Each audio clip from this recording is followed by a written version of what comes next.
Primero los voy lugar. a presentar, Sí, Josema, sí. Alejandro Josema, ¿no? Eso Mucho primero. gusto. Con Alejandro ya nos conocemos, pero adelante, Josema. No, pues la verdad que para mí, decir que la verdad, honestamente, la verdad que es un lujo, es un gusto, es un placer poder contar con un profesional del mundo del fútbol, porque creo que todos los que estamos aquí, todos los que en algún momento nos hemos preocupado por estudiar fútbol, bien sea un curso de entrenador, bien sea un curso de analista, bien sea lo que sea, lo hemos hecho quizá con la ilusión del niño de poder un día tener una profesionalidad detrás, poder trabajar de esto, ¿no? Entonces, bueno, pues hablar con alguien que sí que lo ha conseguido, que sí que ha estado en la piel de tener que tomar cierto tipo de decisiones, siempre es un lujo y la verdad, un gusto que estés en Al Frente, esta es tu casa. Y nada, lo primero, lo de siempre, preguntarte, ¿cómo estás? Bueno, un gustazo primero también para mí. A Damián le tengo un gran aprecio y sobre todo un gran respeto profesional porque siempre ha sido cálido, justo y da gusto conversar con él, valga la redundancia. Y contigo un gusto y estoy muy bien. Bueno, a ver, yo lo primero, evidentemente el tema que va a salir, porque va a salir durante la conversación, yo creo que va a tener mucho que ver con lo que hemos visto en estas semanas y un poco también con la injusticia que se viene cometiendo, que también me gustaría hablarlo contigo, porque también te has dedicado mucho al tema del fútbol, has estado en banquillos, has tenido que soportar la presión de fuera y nos puedes ubicar mucho en este sentido. Pero me gustaría que nos hablaras de cómo te fue con Quique Olivera en Rentistas. ¿Cuáles eran las características que veías de él? ¿Cómo entrenaba? ¿Cómo era? Porque la verdad que tengo muchísima curiosidad por conocer eso. Bien. Nosotros como cuerpo técnico llegamos a Rentistas a fines de agosto del año 2018. Uh-huh. Quedaban 6 partidos y Rentistas estaba en descenso directo para lo que sería la tercera división, la C en Uruguay. Y había que obtener 10 puntos para poder mantenerse en segunda, ¿no? En la B. Se hicieron esos puntos y a partir de allí pudimos comenzar, aparte de renovar el contrato para el año próximo, a inmiscuirnos en las juveniles del club. Uh-huh. Quique Olivera estaba en quinta división, lo que sería una sub-17 del club, y lo subimos a primera división y automáticamente también lo citaron para la sub-17 de la selección uruguaya, Uh-huh. ¿no? Para las juveniles de Uruguay. Sí. Él ahí era un extremo puro, con una velocidad y una potencia inusual para su edad, con un desarrollo físico biológico y cronológico adecuado, y con, obviamente, todo un proceso evolutivo por hacer en la mejora cognitiva de la comprensión del juego, Sí. ¿no? Por los pocos años que llevaba en juveniles y compitiendo. Ese año 2019, él comparte selección sub-17 y primera división con nosotros, entrando muy pocos minutos en todo lo que fue la primera rueda de la Divisional B. Uh-huh. Él entraba en los segundos tiempos, 5 minutos, 10 minutos, 20 minutos, y siempre mostraba algo nuevo y algo mejor de lo que traía. Con lo que significa, Alejandro, la B en cualquier país del mundo, lo sabrá Josema, pero en Uruguay, un nene 17 encarador que o te lo lastimaban o es bravo, ¿no? Sí, lo colgaron del alambrado más de una vez, pero él estaba tan feliz y tenía muy, muy claro el foco de que él quería ser titular en primera división. Uh-huh. Tenía condiciones, pero tenía que hacer también el proceso para ello. Sumado a partidos internacionales con la selección, fue mejorando mucho, y en el último partido de la primera rueda, Sí. en el partido 11, ¿no? Él juega su primer partido de titular contra Villa Teresa y hace su primer gol en primera división. Sí. Toda la segunda rueda de ese año 2019 juega de titular e incluso los playoffs para el ascenso. Siempre de extremo. Siempre de extremo, pero en determinados momentos donde el equipo iba ganando y los otros equipos arriesgaban en demasía, Sí. Muchas veces él quedaba con Renato César arriba y salía Cayorda, porque tienen características completamente distintas, para poder elaborar transiciones y contragolpes rápidos, ya que él con 50 metros para correr, sacaba ya en esos momentos una diferencia cualitativa de velocidad muy grande, ¿no? Y teniendo buenos asistidores como Avisaba en su momento, o el propio Renato, o el mismo Cayorda, podía sacar ventajas que se traducían en goles y en triunfos y puntos. Tanto que, bueno, ascendimos, él fue muy importante en ese ascenso, y ya llegamos ahí al año 2020. Sí. En un 1-4-3-3 puro, llamémosle de estructura estática, pero de ataque 1-3-4-3, él era el extremo que hacía muy bien el afuera-adentro, por tanto también se encontraba en posición de 9 muchas veces, al menos en el intervalo lateral-zaguero.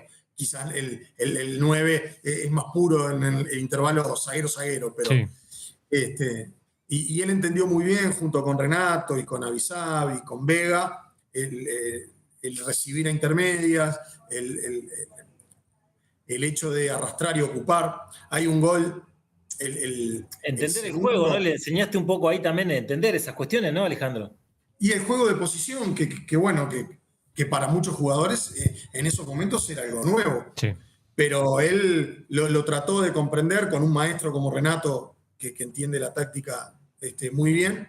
Y hay un gol que le hacemos, el segundo gol a Boston River, que es el segundo partido de ese campeonato de apertura que Rentistas sale campeón, que es puro de juego de posición, con Quique recibiendo en ese intervalo, habilitando a Renato y al lateral, y yendo en posición de 9 a buscar ese primer palo, y la verdad que fue un placer verlo. Tan rápido fue su crecimiento que no solo se mantuvo en la selección, sino que en la fecha 10 Almería se lo lleva. Sí. Y no hubo forma de que Almería nos dejara que terminara esas 5 fechas restantes. No solo no jugó esas 5 fechas restantes, sino que tampoco jugó la final contra Nacional, que pudimos ganar. Pero sí que ahí ya se había convertido no solo en un extremo con potencia y cambio de velocidad inusual, sino que ya había dado un pasito cognitivo en el entendimiento del juego. Con mucho por crecer, sin duda. Sí. Pero también con un ítem que yo valoré muchísimo, que fue la humildad para perseguir a los laterales rivales cuando subían y terminar muchas veces jugando de doble lateral, porque a Rentistas muchos equipos le querían faltar el respeto, entre comillas, y hablando futbolísticamente, de arrasarlo y jugar con extremos y laterales dominantes. Y él, en ese sentido, muchas veces hizo el 2-2, como se le llama, por banda, con Rodales, que era nuestro capitán y lateral derecho, y quitando, haciendo interceptaciones, y a la hora de la transición, en 10 pasos estar siendo uno más, llegando prácticamente en segunda o primera línea, ¿no? Sí. No, para mí es un...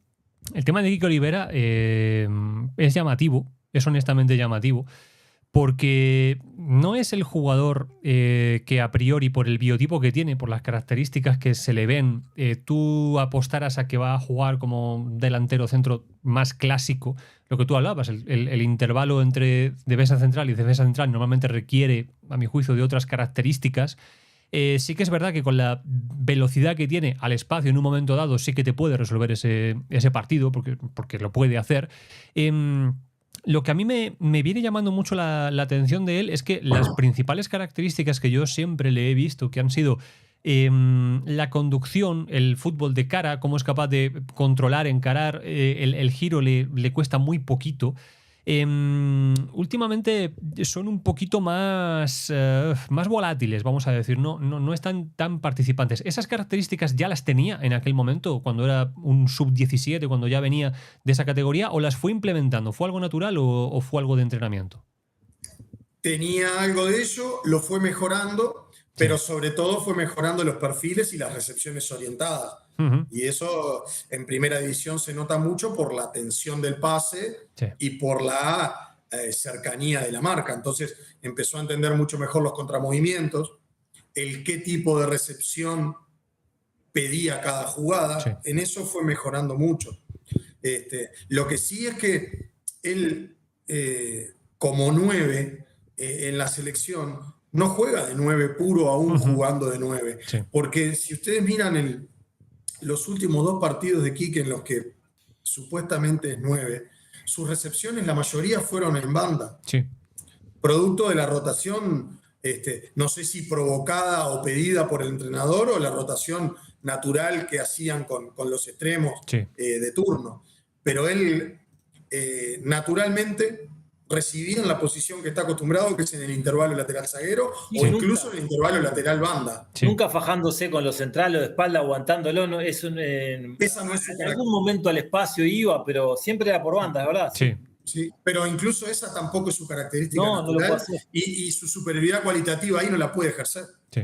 No, es absolutamente así. Yo no he querido revisar mucho los datos porque, y es algo de lo que hablaremos después, creo que se está siendo muy injusto con Kiko Olivera. Creo que es un jugador que le toca una demarcación, le toca una posición y él tiene que hacerlo lo mejor, y un partido le saldrá bien, otro partido le saldrá mal, y bueno, podemos hablar de si compartimos o no, pero nos falta el 90% de la información que tiene un entrenador u otro a la hora de tomar una decisión. Bien, pero lo que comenta Alejandro es absolutamente verdad. Yo tengo aquí abiertos los datos de Y-Scout y sí, a pesar de que, por ejemplo, en el partido contra Venezuela, las acciones o la demarcación inicial tiene que ver con eso, con un delantero centro, las acciones, tanto las ganadas como las perdidas, están todas lejos del área y están todas normalmente en banda, bien sea banda derecha o izquierda. Eso me gusta, ¿viste, Josema? Con el que sabe, en definitiva, como digo, ¿no? Sí. Con los que toman decisiones y una decisión los saca o los pone, ganan un partido. Alejandro nos dijo y yo sí que lo había visto en muchas ocasiones y te quedás con eso, pero claro, permanentemente, sin los datos seguramente Alejandro, y con su percepción de entrenador, lo vio recibir permanentemente, a priori, en lo que sería mejor para él, Alejandro.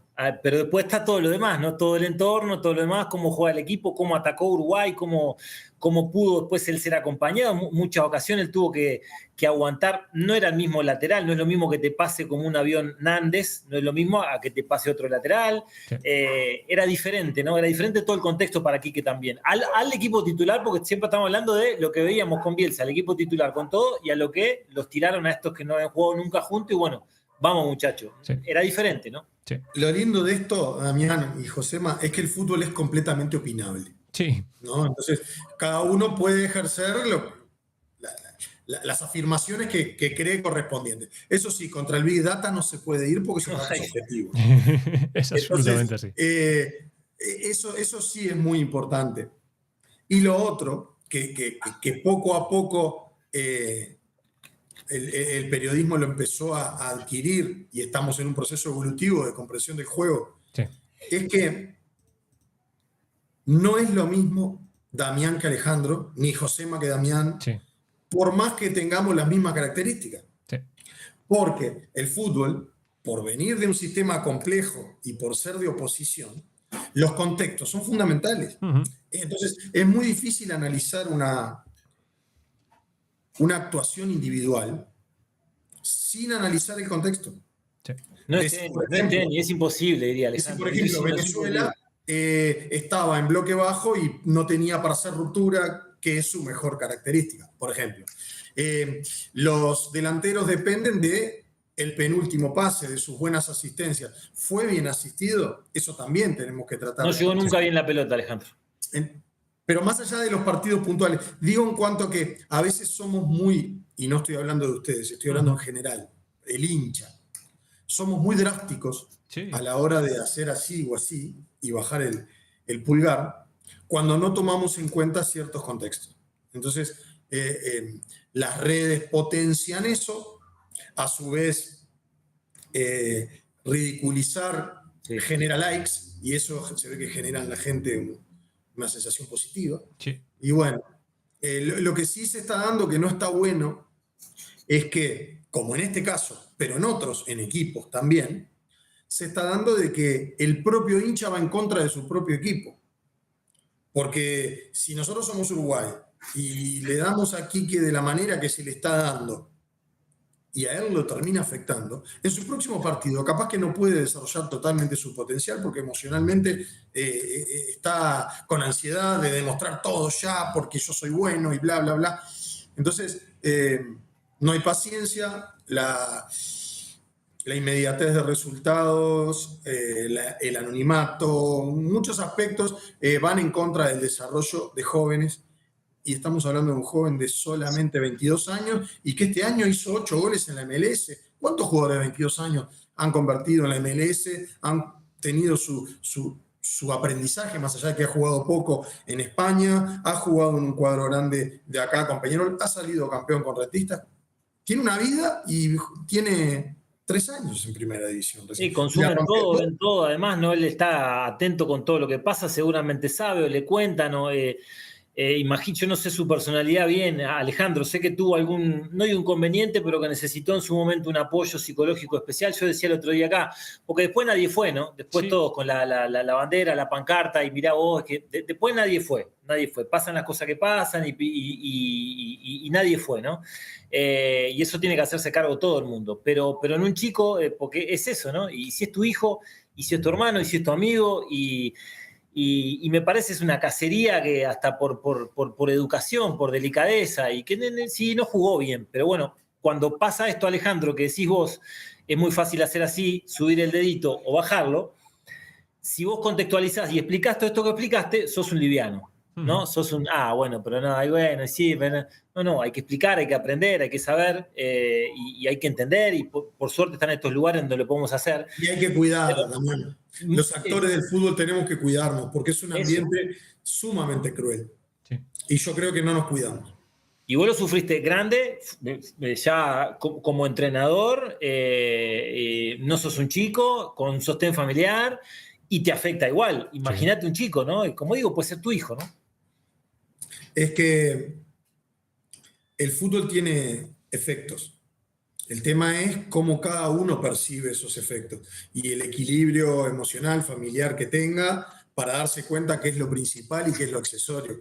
El tema es que hoy día todos los jugadores necesitarían apoyo externo porque es muy duro. Cuando les va bien es hermoso, obviamente, pero cuando llueven las críticas o se los responsabiliza de un resultado o se individualizan los errores cuando todo es contextual, puede llegar a ser muy duro. Es así. Yo la verdad que estoy de acuerdo.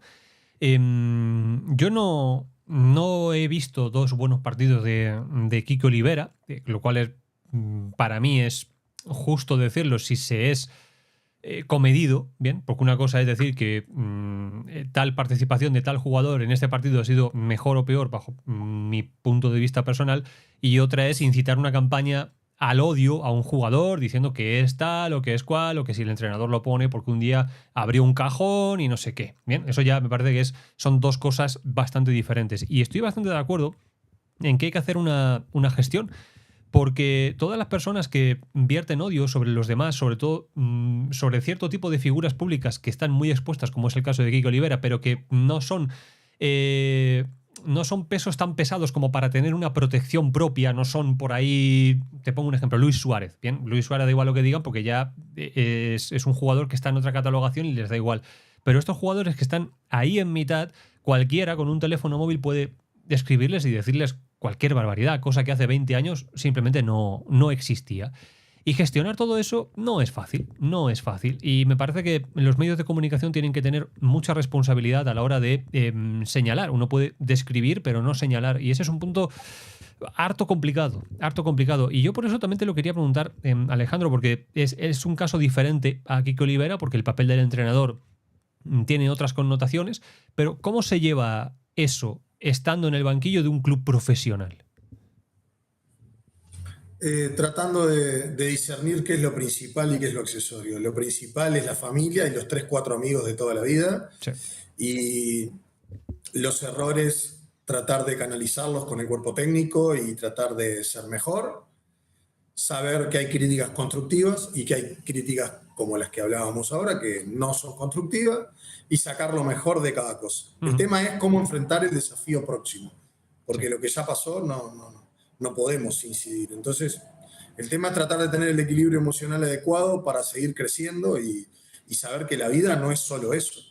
Sí. La vida es tu familia, tus hijos, tus amigos y todas las cosas para disfrutar, porque a veces parece que el que gana tiene permiso para disfrutar y el que pierde es un villano. Entonces, Sí. bueno, cada uno sabrá cómo transitarlo. Sí. Yo no sabría cómo hacerlo, te lo digo de verdad. Y además... No, es lindo esto, Josema, como digo, con Sí, con sí, sí, esto sí, no sí, pierdo sí. nunca, Alejandro, con Es que hago es todos los eso. cambios y ya, qué Eh, lindo. eh, No, el diario del lunes es carísimo. no, Sí. es buena. O sea, el diario del lunes es carísimo. Yo gané ese curso de entrenador. ¿Y cuándo vas a dirigir? Nunca. Déjame así hablando, aprendiendo y no lo quiero. No, ni loco. Pasé por conocer a los protagonistas y preguntarle y por la. No. Por eso hay que empatizar, respetar. Después, sí, todos podemos tirar cualquier cosa, hablar de cualquier cosa. A mí me gusta una manera de ver el fútbol y a otro otra, pero de ahí a dar ese paso es complicado. Es Sí. complicado, Josema. Es muy difícil. Y aparte, siempre... Evidentemente, yo no sé cómo será la masa social de rentistas, pero apuesto a que no tiene nada que ver con la masa social, por ejemplo, de Nacional, donde vives al filo, donde todo es puede ser el héroe un martes y el villano un viernes, y la transición entre ambos es poco y nada, es muy chiquitita. Y también tengo la sensación, Alejandro, no sé qué te parece a ti, de que es más sencillo culpar al entrenador, sea el entrenador que sea, y proponga el estilo que proponga, que por ahí buscar explicaciones más complejas cuando por ahí el equipo no viene en un buen momento, que quizá la influencia que tenga el entrenador no es quizá tan alta como podemos pensar. No sé qué te parece a ti. Estoy completamente de acuerdo. Completamente de acuerdo. Yo creo en que las victorias son compartidas y las derrotas también. Sí. Cada uno con la responsabilidad que le compete en el organigrama funcional del equipo o de la institución. Sí. Pero generalmente los equipos que respetan procesos, que están bien en materia dirigencial y justo no hay elecciones ese año, que los hinchas están a favor del equipo, que los jugadores son un grupo donde todos se sienten parte y parte importante, y donde el cuerpo técnico está comprometido, y bueno, obviamente que tenga un nivel adecuado, Sí. es difícil que las cosas no sucedan. Uh-huh. Pero las cuatro patas de esa silla tienen que estar sanas. No es solamente a ver qué extremos tengo, a ver qué nueve tengo, a ver qué puedo traer. Además, al modelo de juego, sumale. ¿Hay elecciones ese año? Porque parece que los periodistas, los dirigentes que saben hablar, dicen, este hincha de mi club, este es hincha del club que yo estoy dirigiendo. Es decir, y un técnico, otro entrenador que conozco, entre las cosas que me dijo, no, y ahí no, porque hay elecciones en diciembre y no, y menos a mitad de año. Por ejemplo, ¿no? Si habrá que tomar cosas en cuenta. Sí. Es absolutamente así. Yo, la verdad, hay muchas cosas que me dan mucha curiosidad. Intento, bueno, ya sabes, el canal se llama La Locura de Bielsa. Hay gente que cree que yo monté el canal porque de repente todo lo que haga Marcelo Bielsa lo voy a justificar o algo así, ¿no? Es simplemente un nombre como otro cualquiera. Evidentemente he seguido la trayectoria de Marcelo Bielsa, pero ni cuando ha habido resultados positivos hemos dicho esta es toda de Marcelo Bielsa porque sí, porque tal. Y ahora que no ha habido resultados por ahí tan positivos, pues me parece muy injusto inculcar, sea en este caso Bielsa, sea en el caso que sea del que nosotros queramos, todo al entrenador, porque creo que el entrenador tiene mucha más responsabilidad en el la semana quizá, y ni eso, porque no hay mucho tiempo de trabajo y más en los contextos a nivel internacional. Yo creo que tiene mucha más responsabilidad en el pre y en la preparación y en cómo ver a los jugadores y tal. Y luego sí que tiene que tener esa lectura de partido, ¿no? De intuir por dónde puede ir, mover un poquito. Pero luego, normalmente, el entrenador que tiene un equipo para quedar 13º, pues queda 12º, 14º, por ahí. Guardiola será el mejor para unos, para otros no, lo que sea, pero si dirige el equipo número 20 de la competición, no va a ganar el campeonato por muy Guardiola que sea. Y eso creo que nunca lo terminamos de insertar en el análisis, la verdad. Yo te quería preguntar por cómo es dirigir a Nacional, a uno de los grandes clubes de Uruguay. ¿Qué cambia con respecto, por ejemplo, a Rentistas? De la línea para adentro nada, de la línea para afuera todo. Interesante. Interesante. Está bueno que lo pregunte José Macías Alejandro, porque de verdad, ¿no? Desde afuera, él viéndolo, y obviamente conozco la realidad, pero que él lo pregunte desde su lugar sin estar, para que alguien lo entienda, ¿no? De afuera, que parece fácil. La caja de resonancia de lo bueno y lo malo es muy superior, y a su vez hay muchísima más gente pendiente de todo, Sí. de cada una de las decisiones, independientemente del resultado. Sí.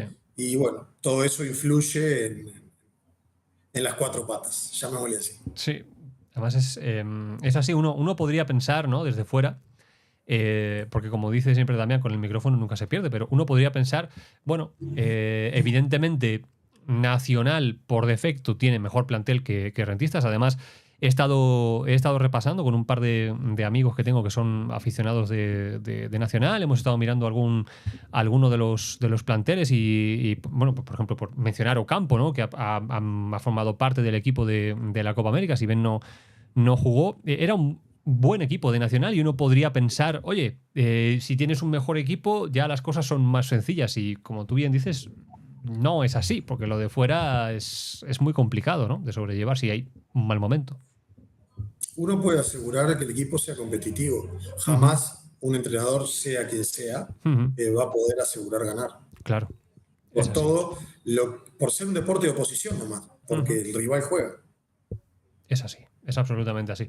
¿Y qué te pareció Ocampo? Yo no lo vi en Nacional. Yo lo vi cuando llegó a Cádiz. A mí es un jugador que me encanta, me gusta mucho.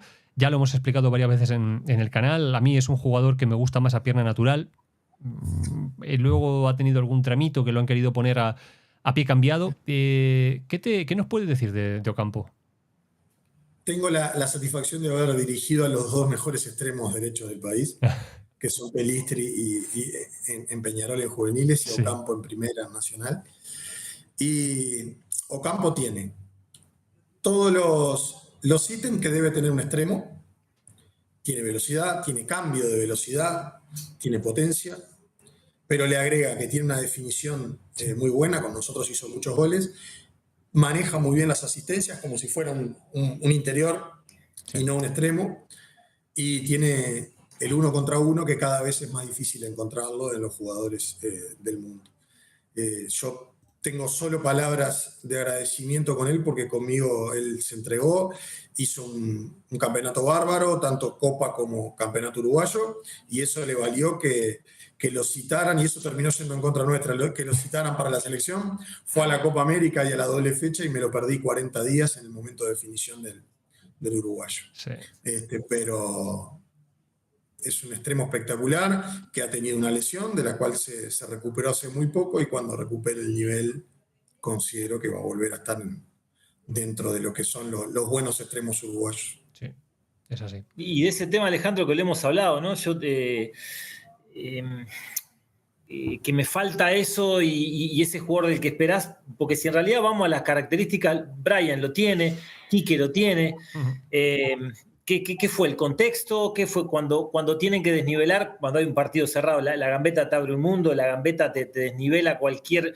Yo creo que lo único diferente que hizo Brian, de acuerdo a su característica que lo tiene, fue, viste, esa parecida a la de Rubén Pereira, que hacen en el vértice del área grande por derecha, que termina rematando de zurda y Gatito Fernández la saca con la mano contra Paraguay. Lo único diferente en un partido tan trabado, tan cerrado, son los que te salvan, quien lo quisiera, no son los que más se pagan hoy, pero yo creo que no es que no los tenemos. ¿Por dónde crees que tiene que ir la búsqueda? Al final, cuando los tenga Bielsa, entrenarlos lo más que pueda, darle los contextos. A la Quintana yo era uno que confiaba mucho, a la Quintana lo tuvo, cuando lo tuvo decidió no ponerlo, sí trabajó con él, lo quería entrenar, pienso en Abaldo, pienso obviamente en Ocampo. Yo en un futuro decía, Ocampo y la Quintana para mí van a terminar con Bielsa, van a terminar jugando, pasaron cosas, uno que no juega, Ocampo y las lesiones y lo demás, pero si vamos a la historia del fútbol uruguayo, ¿no? Que, no sé, Venancio Ramos, Alzamendi, y puedo empezar a contar mil, Alejandro, pero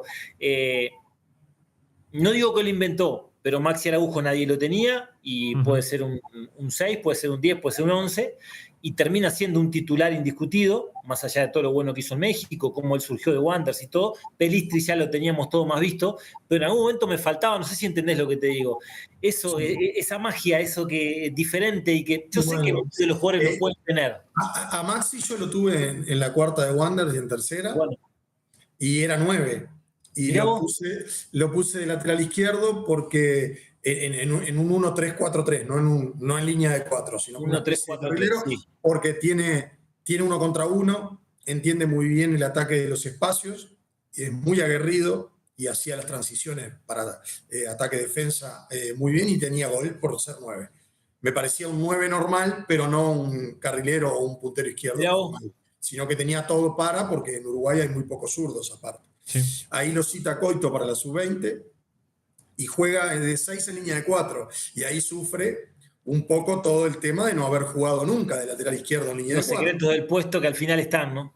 Sí, sin dudas. Sin dudas, aunque hoy la tendencia es a tener roles y funciones y no puestos, pero no es fácil aprenderlos, ni es automático. Y luego cuando él debuta en primera y después se va a México, se afirma de puntero izquierdo y de volante por izquierda y es muy bueno, muy bueno. Sí. Y es zurdo. Y es algo que parece normal, pero en Uruguay hay muy pocos zurdos buenos. Sí. Ahora justo en la selección hay un montón de laterales izquierdos, pero no era lo usual. Y esto de la gambeta, Alejandro, ¿por dónde sentís que va? ¿O que en la confianza, o que no están los contextos, no estuvieron? No sé, más en un equipo de Bielsa, ¿no? No sé, me fijo, voy a Argentina, digo Ortega, un extremo, voy al Leeds y Rafinha, y bueno... sí, ¿no? Pero ¿sabes lo que pasa, Damián? Y esto es una opinión personal. Sí. Nosotros nos acostumbramos a verlos a ellos sacar ventajas cualitativas en Uruguay. Le hace Ocampo, La Quintana, Pelistri, Maxi Araujo en banda con los laterales uruguayos. Porque tienen una velocidad más allá del talento.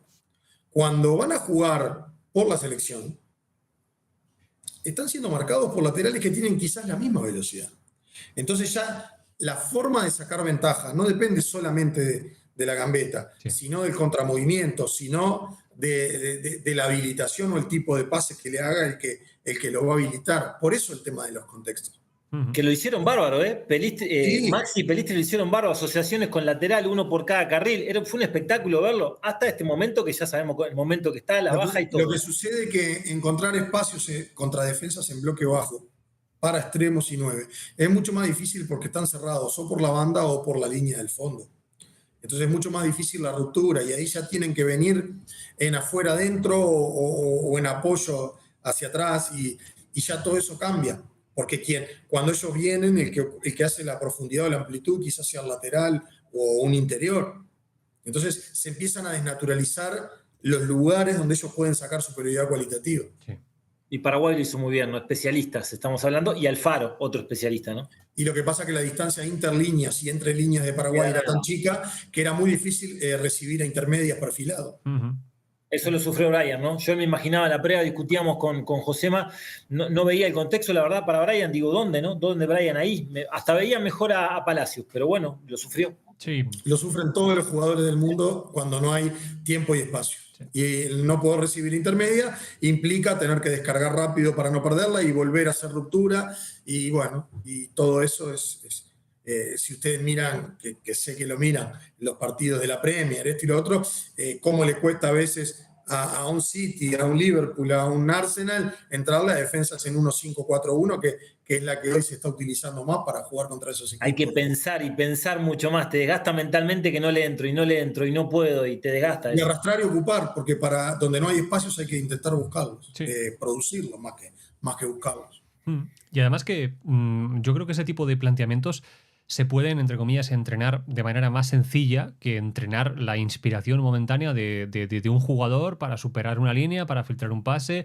Yo creo que es a la hora de afrontar un entrenamiento es más fácil, siendo difícil, ajustar un 4-4-2 o un 4-5-1 que por ahí decirle al número 10, mira, métete a la espalda del medio centro rival, recibe y filtra un pase. Eso ya depende de otros muchos factores que no se pueden practicar, que no se pueden medir. Siempre es más sencillo, entre comillas, contar con espacio a la espalda de las líneas ofensivas y por ahí, bueno, filtrar un pase y vas a encontrar esos espacios a la espalda más sencillos de lo que lo va a encontrar el rival en la frontal de tu propia área, que está muy poblada, ¿no?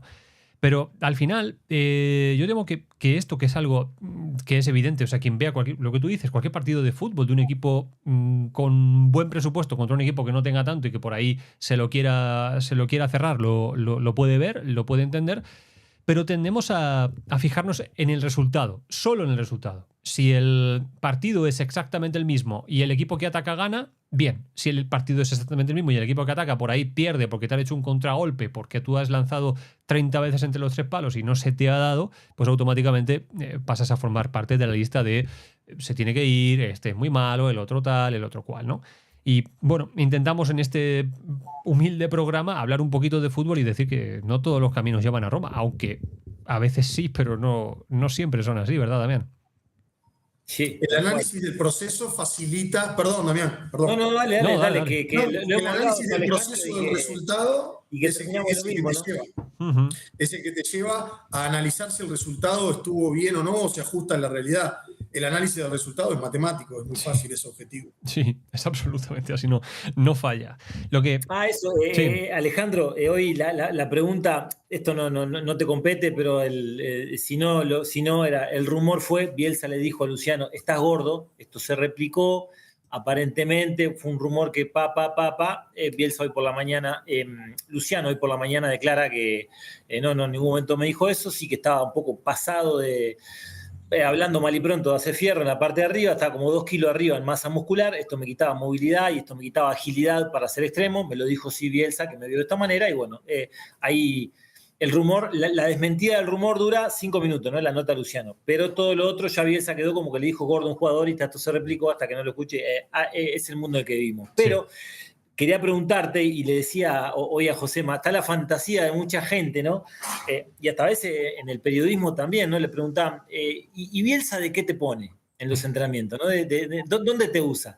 La fantasía de pensar que Bielsa cuando los tiene, los trae y en esos 2, 3, 4 máximo entrenamientos que tiene hace 11 contra 11, ¿no? Hace un fútbol como se hacía antiguamente, ¿no? En los entrenamientos y mucho más teniendo menos tiempo, ¿no? Y ahí Luciano le explicaba, ¿no? Trabaja por sectores, todo mucho más específico, depende, y está todavía como esa fantasía, ¿no? También de que, bueno, 11 contra 11 se para, a ver cómo los veo, aquel otro, hoy está bien, está para jugar, y ha cambiado todo mucho, ¿no, Alejandro? Hay 1000 libritos, como tantos entrenadores existen, entonces yo no he podido acceder a verlo, así que difícilmente puedo opinar de los entrenamientos, Uh-huh. pero sí que hay muchísimas formas de llegar a Roma. Sí, absolutamente. Pero eso, te pregunto eso, no digo una antigüedad, porque en algún momento lo tenés que hacer, pero lo que tenemos en la cabeza, ¿no? De eso de, bueno, muchachos, hagamos fútbol en algún momento en la semana, hablo de teniéndolos todos los días, ¿eh? Y te pregunto por lo tuyo, teniendo todos los días, de lunes a viernes, de sábado, depende, semana corta, semana larga, ¿se estila todavía? Yo en cada entrenamiento, siguiendo el hilo conductor del día, termino con una síntesis de 10, 15 minutos con partido condicionado relativo a lo que hicimos en el día. No un 11-11 libre como Eso antes no. de hacer fútbol para ver cómo están los titulares y para ver cómo están los suplentes, sino para ver si lo entrenado lo podemos cerrar en el in situ para que el jugador lo pueda percibir y vivir. Porque de lo que vivimos y experimentamos aprendemos mejor, sí. ¿No? Entonces, una cosa es el video, una cosa es mi explicación o la del cuerpo técnico, y otra cosa es vivificarlo en forma analítica o global, si fue ante un rondo, un partido reducido o lo que fuera, y otra cosa es en el 11-11 con oposición, claro. Pero sí condicionado a lo que se hizo durante el día y con el hilo conductor de la semana. Así es. Así es. Además es que tiene sentido. Antes lo explicábamos un poco desde lo rudimentario de que en un partido de fútbol 11 normal y corriente, pues las situaciones que pueda tener, por ejemplo, lo que estamos hablando del caso de un extremo, pues son contadas. En cambio, si tú tratas de generar ese escenario, las situaciones son mucho más y son mucho más repetidas, y muchas veces la repetición es la que lleva a que el jugador absorba esos. Luego ya depende del jugador y depende de un montón de situaciones que evidentemente no solo tienen que ver con el programa de entrenamiento, ¿no? Pero claro, esto Esto funciona así, Damián. El fútbol, en la parte profesional, a mí es la que más me gusta, porque es la que más me atrae, porque es la que más... de la que menos se habla, a la que menos accede muchas veces el aficionado general. Y no me quiero privar de preguntar, ¿cómo es una semana de trabajo? El club que sea, es indiferente. A la hora de preparar un partido del fin de semana, primero se analiza ese rival, lo que tú quieras ver de ese partido, de los partidos que haya jugado, 2, 3 partidos antes el rival, o primero se analiza el cómo está el grupo, cómo se va a poder contar, qué podemos mejorar nosotros para luego ir creciendo durante la semana. Desde el punto de vista de la planificación del plan de partido, Uh-huh. los 2 primeros días de trabajo son para ver qué se hizo en el partido anterior, fortalecer lo que salió bien Uh-huh. y el de los errores. Estoy hablando desde el plan de partido. Claro. Y después ya empezamos con el -4, -3, -2, -1, ya pensando en el otro partido. Vale. Una vez ya trabajado qué pasó en el anterior, porque si no termina todo siendo inconcluso y siempre estamos mirando Sí. adelante, ¿no? Sí. Pero en la semana da para trabajar eso. Uh-huh. Es un punto importante, ¿no? Porque todo es relativo en función al tiempo de trabajo efectivo que tengas en la semana con los diferentes jugadores, porque no es lo mismo en función de los calendarios que tenemos. Si hay partido entre semana, donde básicamente lo que se hace es recuperar, muchas veces no hay un tiempo de trabajo específico como para decir vamos a practicar esto, aquello o lo de más allá, en función del tiempo de trabajo que tú tengas. Y esta es mi percepción, y de cómo esté el equipo de cara al fin de semana, pues se puede trabajar más en una línea o en otra, ¿no? ¿Qué te parece a ti el tema de la mentalidad en el fútbol? ¿Crees que verdaderamente el momento mental que tenga un jugador por diferentes circunstancias que pueden estar ocurriendo en lo personal, en lo futbolístico, en muchos aspectos, es más importante incluso que el momento físico en el que pueda estar o que las propias capacidades que tenga el futbolista, o piensas que no? Las 4 iguales: táctica, técnica, física y emocional, pero sobre todo mezcladas. Uh-huh. Todo se tiñe de todo. Sí. Vas perdiendo 2-0, el equipo está destruido físicamente, no existe. Pasaste a empatarlo, ganaste en la hora, Sí. el equipo no solo emocionalmente tiene una fuerza bárbara, sino que a su vez físicamente está bárbaro. Entonces, lo que antes te servía para justificar que estaba mal, después te sirve para justificar lo que estaba bien. Esto es una mezcla de todo. Y a su vez hay que agregarle un poco el azar. Sí. Sí. El gol es el mejor preparador físico, el cambio táctico más importante, y lo puedes hacer sin merecerlo de ninguna manera, y es mucho más fácil hacer un gol que jugar bien. Eso, ¿no? Y Tal a cual. todo esto es un juego al final y hay que agregarle el azar. Respecto a lo que te preguntó Josema, ¿qué opinión tenés de la periodización táctica? Yo no sé cómo en Uruguay, cómo está, la verdad que no lo sé cómo trabajan la mayoría de los entrenadores, pero sabía de algunos que lo hacían y tiene sus pros y sus contras como todo, obviamente, ¿no? Pero ¿qué pensás vos, Alejandro? La periodización táctica comenzó hace muchísimos años con Frade. Se hizo visible a través de Mourinho. Sí. Y creo que, y en Sudamérica mucho más a través de Tamarit. Pero creo que cuando vino a Estudiantes como ayudante, yo creo que hay elementos muy importantes para tomar para el modelo de juego de cada uno. Hay gente que lo ha tomado puramente y entero. Y hay muchos que está muy sacan bueno cosas que el armado del microciclo, tensión, Claro. duración, velocidad, pero sobre todo el trabajo sobre los principios y los subprincipios y la predominancia táctica, ¿no? El paisaje mental ese Sí. que se habla de que todos ante situaciones regulares responder de igual manera, ¿no? Creo que en eso ha sido lo que más puede ser utilizable para un cuerpo técnico. Sí. Yo creo que era Tamarit, incluso que lo escuché en una charla, decía, y que yo sepa, Mourinho no utiliza periodización táctica al 100%.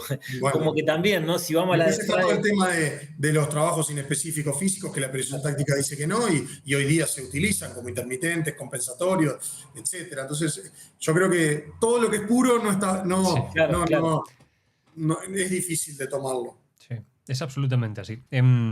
En los últimos días, antes del partido contra... Damián, Josema, Sí. perdón. Sí, Necesito. tranquilo. Sin problema, lo que sin problema. necesites. Ya nos nutriste mucho. Sí, Vale, muchas sí, gracias. sí, sí, muchas sí. gracias. No, Sí, sí. pero puedo volver. Lo que sí me tengo que ir a. No, dale, tranquilo. No te el preocupes. correo y No te Dale, preocupes. tranquilo. No Ya te te hemos preocupes. sacado el jugo bastante. Sí, Mira, hablamos sí, como sí. media hora, 45 minutos. Así Sí, que muchas sí, sí. gracias, Ale. Gracias. Muchas y bueno, gracias. como Perdón. siempre, No. gracias porque sos materiales de consulta permanente. Gracias, Alejandro. Un placer y un abrazo. Muchas Gracias, gracias. vamos arriba. Josema. Un abrazo, igualmente.